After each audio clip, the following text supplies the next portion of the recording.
ওনার সঙ্গে আমার ব্যক্তিগত শ্রদ্ধাবোধ থেকে ওনার প্রতি উনি আপনারা সকলেই জানেন উনি অসুস্থ।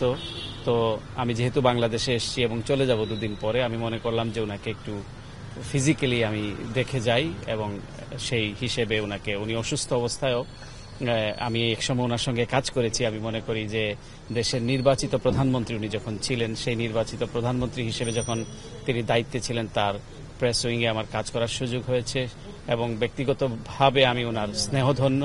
সেজন্য আমি কোনো রাজনৈতিক প্রতিনিধি বা কোনো সংস্থা বা কোনো কিছুর প্রতিনিধি হিসেবে নয়, ব্যক্তিগতভাবে আমি ওনাকে আজকে দেখতে এসেছিলাম, ওনাকে শুভেচ্ছা জানাতে এসেছিলাম। বেগম খালেদা জিয়ার যে চেষ্টা ছিল উনি যখন সরকারে ছিলেন এবং বিরোধী দলও যখন ছিলেন, উনি সব মানুষের জন্যই রাজনীতি করতেন। তো ওনাকে অন্যায়ভাবে কারারুদ্ধ করে এইভাবে নিঃশেষ করে দেওয়ার একটা চক্রান্ত ছিল বিগত ক্ষমতাসীন সরকারের, এবং সেই কারণে আজকে তাকে এই অবস্থার শিকার হতে হয়েছে।